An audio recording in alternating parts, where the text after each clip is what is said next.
Hello दोस्तों। जब एक माँ खेतों से काम करके शाम को 5 बजे घर आती है तो देखती कि उसकी दो बेटी जिनकी उम्र 5 और 7 साल थी, जो कि घर के आंगन में मृत पड़ी थी। उनके गले पर किसी धारदार हथियार से वार किए गए। जब ये देखती है तो रोने लगती और चिल्लाने लगती है, जिससे पूरा गांव इकट्ठा हो जाता है। दोस्तों, इन मासूम बच्चियों को इतनी बेरहमी से किसने मारा, तो चलिए आपको कहानी विस्तार से सुनाते हैं। उससे पहले मेरे चैनल को सब्सक्राइब कर लीजिए। दोस्तों, ये घटना की कहानी है उत्तर प्रदेश के ज़िला इटावा की। इटावा ज़िले में एक क्षेत्र पड़ता है बलरई। बलरई में एक गांव है बहादुरपुर। बहादुरपुर में एक परिवार रहता था, जिसमें पति जयबीर और पत्नी शिवानी रहती थी। जयबीर के 3 बेटी थी, जिसमें बड़ी बेटी अंजलि, जिसकी उम्र 18 साल थी, और एक 8 साल की रोशनी थी, और सबसे छोटी बेटी ज्योति थी, जिसकी उम्र 5 साल थी। अंजलि 10th क्लास में पढ़ती थी। अंजलि जिस स्कूल में पढ़ने जाती थी, उसी स्कूल में अंजलि की दोस्ती एक गांव के ही लड़के गौरव से हो जाती है, और अंजलि कहीं बिगड़ ना जाए, इस वजह से अंजलि के पिता ने अंजलि को फ़ोन नहीं दिलवाया था। अंजलि ने काफ़ी बार कहा, पिताजी मुझे फ़ोन दिलवा दो, पर जयबीर अंजलि को फ़ोन नहीं दिलवाते थे। अंजलि गौरव से स्कूल में ही मिल लिया करती थी और काफ़ी देर तक बातचीत भी कर लिया करती थी। जब 10th क्लास के एग्ज़ाम आ गए तो अंजलि को लगा कि एग्ज़ाम के बाद छुट्टी हो जाएगी, हम गौरव से बात कैसे करेंगे।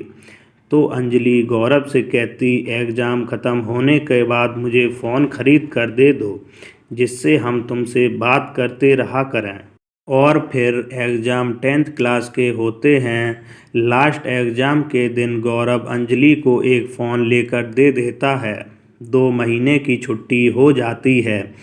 अंजलि गौरव से परिवार वालों को छुपाकर बात करने लगती है, पर एक दिन अंजलि की दोनों छोटी बहन अंजलि को फ़ोन पर बात करते पकड़ लेती हैं और अंजलि से कहती, दीदी आपके पास फ़ोन कहाँ से आया और आप किससे बात कर रही थीं। तो अंजलि उन दोनों को समझाती है कि फ़ोन वाली बात मम्मी पापा से मत कहना, नहीं तो मेरी पिटाई होगी।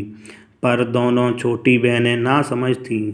वो अंजलि के बारे में मम्मी पापा को सब कुछ बता देती हैं, और फिर अंजलि को उसके मम्मी पापा बहुत मारते हैं और अंजलि से कहते, फ़ोन मुझे दे। पर अंजलि कहती, फ़ोन नहीं है मेरे पास, हमने उसको तोड़ कर फेंक दिया है, अब हम किसी से भी बात नहीं करेंगे। फिर अंजलि गौरव से कुछ दिन बात नहीं करती, पर जब सब कुछ नॉर्मल हो जाता है तो अंजलि फिर से गांव के लड़के गौरव से बात करने लगती है। एक दिन अंजलि की मां खेत पर काम करने जाती है और छोटी बहनें भी गांव में खेलने निकल जाती हैं, और अंजलि के पिता इटावा किसी काम से जाते हैं। इन सब चीज़ों को देखते हुए अंजलि गौरव को फ़ोन करके अपने घर बुला लेती है। गौरव का भी घर उसी गांव में था। दूसरी तरफ गौरव अंजलि के घर आ जाता है। अंजलि और गौरव रूम में बातें करने लगते हैं और एक साथ बैठे हुए थे।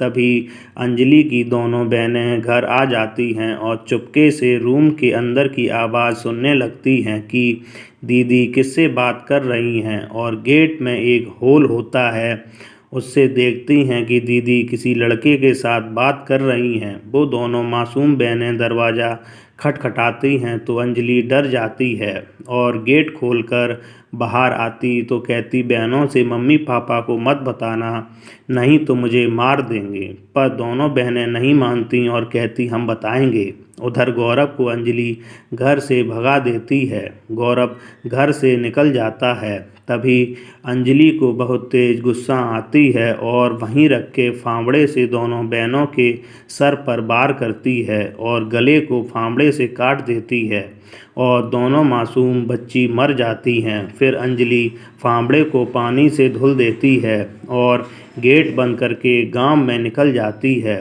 तभी अंजलि की मां खेत पर से घर आती है और दोनों बेटियों को मृत अवस्था में देखती है तो रोने लगती, चिल्लाने लगती है।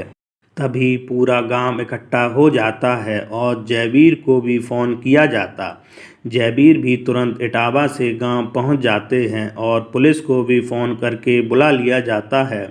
पुलिस जब दोनों बच्चियों की डेड बॉडी देखती तो सोच में पड़ जाती कि इतनी छोटी बेटियों को कौन मार सकता है। पुलिस सबसे पूछताछ करती है पर कुछ समझ नहीं आता है। तभी पुलिस की नज़र फावड़े पर पड़ती है। पुलिस फावड़े को देखकर सोचने लगती, इसको धुला क्यों गया। और फिर पुलिस वाले देखते कि फावड़े पर कुछ खून के छींटे हैं। उन छींटों को बेटियों के खून से जब मैच किया जाता है तो पता चलता है कि इसी फावड़े से दोनों बेटियों की हत्या की गई है। फिर पुलिस अंजलि से भी पूछताछ करती तो अंजलि डरी हुई थी।